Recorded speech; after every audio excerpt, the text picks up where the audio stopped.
नमस्ते बच्चों, आज हम हिंदी के पाठ 8 का अध्ययन करने जा रहे हैं। पाठ का नाम है प्रेरक प्रसंग। एक बार एक विद्यार्थी बाजार से 1 पैसे की सब्जी खरीदकर लौट रहा था। घर लौटकर जब वह अपनी जेब में शेष पैसे देखे तो अचंभित हो गया और अपने मित्र को बताया कि उसने भूल से घिसा हुआ पैसा सब्जी वाली को दे दिया है। उसे अच्छा पैसा देकर मैं अभी वापस आता हूँ, ऐसा उसने अपने दोस्त से कहा।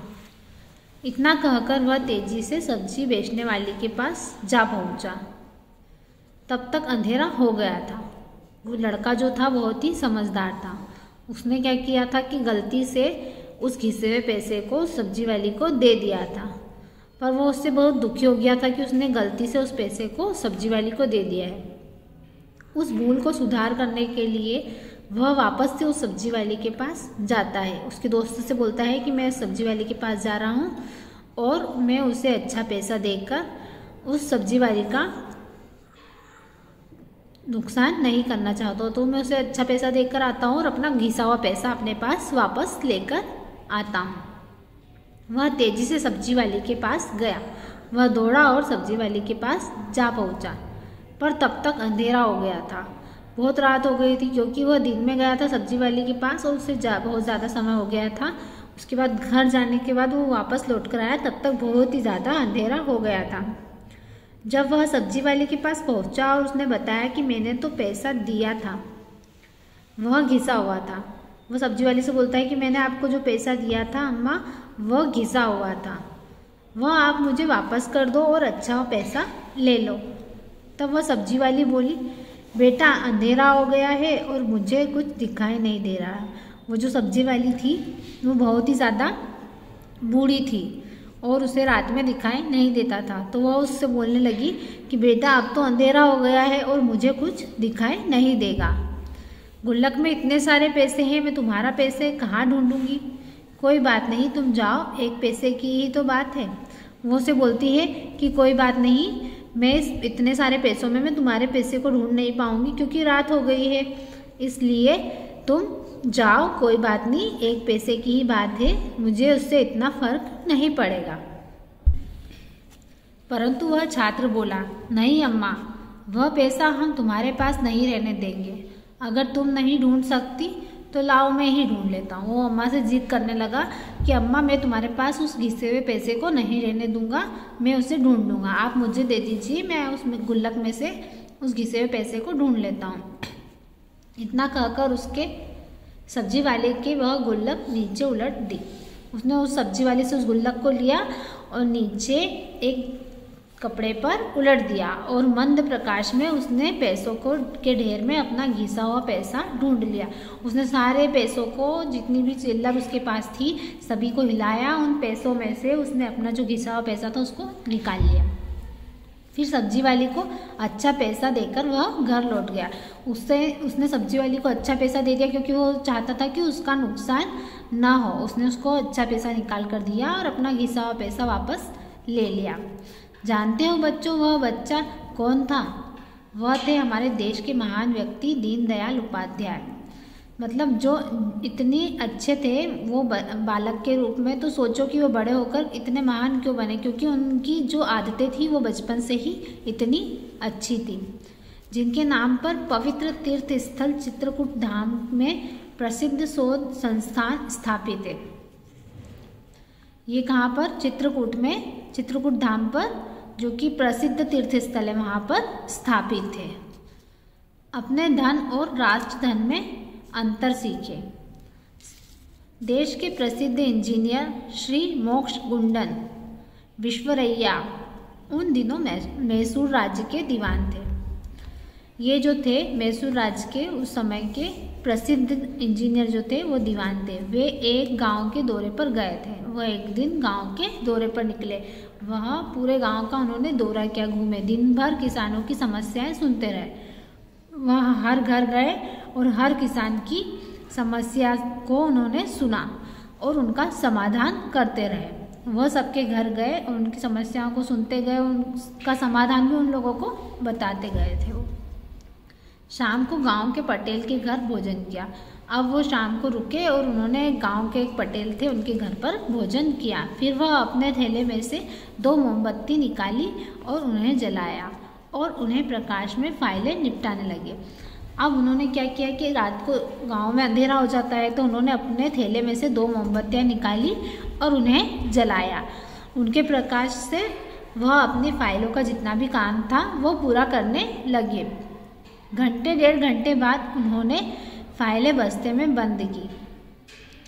1 घंटे तक काम करने के बाद 1-1.5 घंटे काम करने के बाद उन्होंने सभी फाइलों को बंद कर दिया। मोमबत्ती को फूंककर बुझाया और उन्हें थैले में रख ली। इसके बाद दूसरे थैले में से 2 मोमबत्तियाँ निकाली और उन्हें जलाया और उनके प्रकाश में कार्य करने लगे। पहले उन्होंने क्या किया था कि जो काम कर रहे थे उसकी जो मोमबत्ती थी वो अलग थैले में से निकाली थी और बाद में दूसरे थैले में से 2 मोमबत्ती निकाली और जो पहले वाली 2 मोमबत्तियाँ थी उनको बुझाकर अपने थैले में रख दिया था।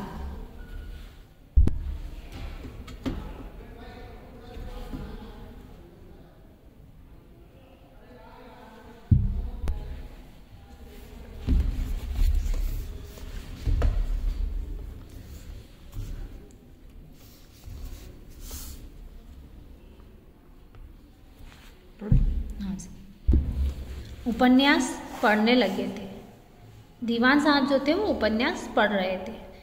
पटेल यह मोमबत्ती का जलाना बुझाना फिर जलाना देखा। उससे ना रहा गया, तो उसने कहा कि दीवान साहब क्षमा करें, एक बात मेरी समझ में नहीं आ रही है। उसे समझ में नहीं आ रहा था क्योंकि जो पटेल था वो देखे जा रहा था, बहुत देर हो गई थी। दीवान साहब पहले मोमबत्तियाँ निकाली, उन्हें जलाया, फिर बुझा कर रख दिया, फिर दूसरी मोमबत्तियाँ जला ली थी उन्होंने। तो उन्हें कुछ समझ में नहीं आ रहा था पटेल को, तो वह बहुत ही उलझन में था और उन्हें देख रहा था। विश्वरैया जी ने कहा, पूछो।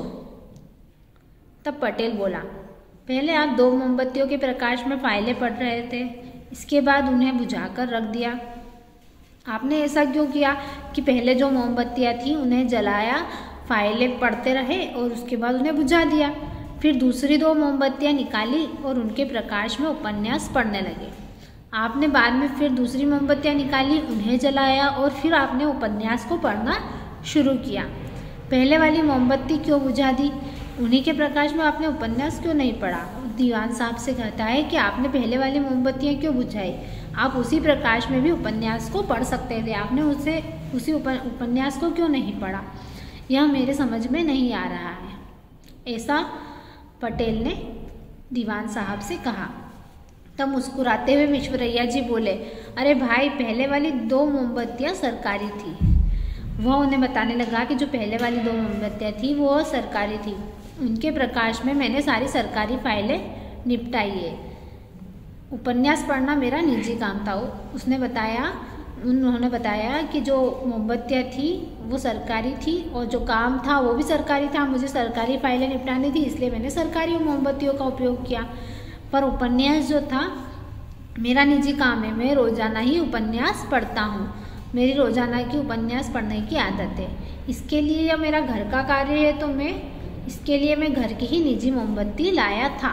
मतलब वो उनका जो निजी कार्य था उसके लिए अपनी निजी मोमबत्ती को ही जलाना चाहते थे। निजी काम के लिए सरकारी मोमबत्ती जलाना उचित नहीं था।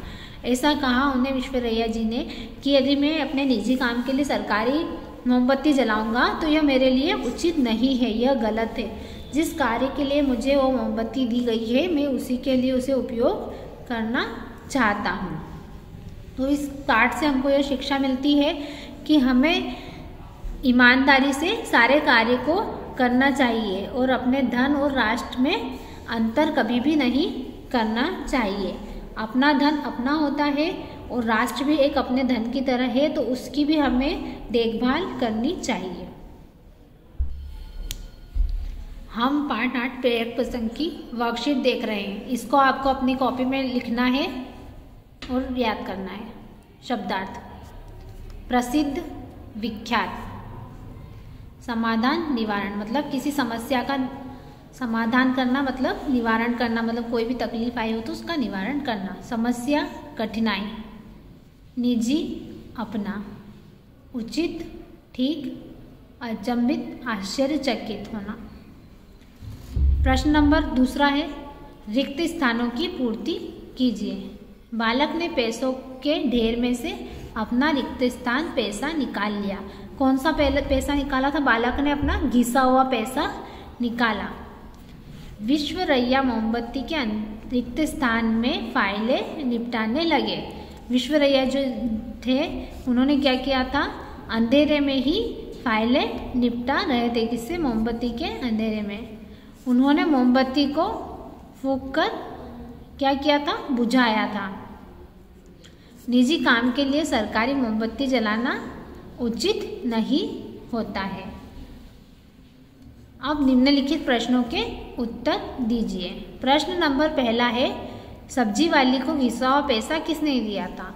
तो सब्जी वाली को घिसा हुआ पैसा एक विद्यार्थी बालक ने दिया था। प्रश्न नंबर दूसरा है, प्रसिद्ध शोध संस्थान कहाँ स्थित है? तो प्रसिद्ध शोध संस्थान पवित्र तीर्थ स्थल चित्रकूट धाम में स्थित है। प्रश्न नंबर तीसरा है, श्री विश्वरैया किस राज्य के दीवान थे? तो श्री विश्वरैया मैसूर राज्य के दीवान थे। प्रश्न नंबर चौथा, शाम को गांव के पटेल के घर किसने भोजन किया था? तो इसका उत्तर है, शाम को गांव के पटेल के घर श्री मोक्ष मुंडन विश्वरैया जी ने भोजन किया था। प्रश्न नंबर 5 है, विश्वरैया कौन थे? तो इसका उत्तर है, विश्वरैया मैसूर राज्य के दीवान थे। प्रश्न नंबर 6 है, विश्वरैया ने बार बार मोमबत्तियाँ किस कारण से जलाई बुझाई थी? तो इसका उत्तर है, विश्वरैया ने बार बार मोमबत्ती इसलिए जलाई बुझाई थी क्योंकि मोमबत्तियाँ सरकारी थी और उसका उपयोग निजी काम के लिए उचित नहीं है। प्रश्न है, जोड़ी मिलाइए। जलाना, बुझाना, मित्र, शत्रु, पास, दूर, प्रकाश, अंधकार।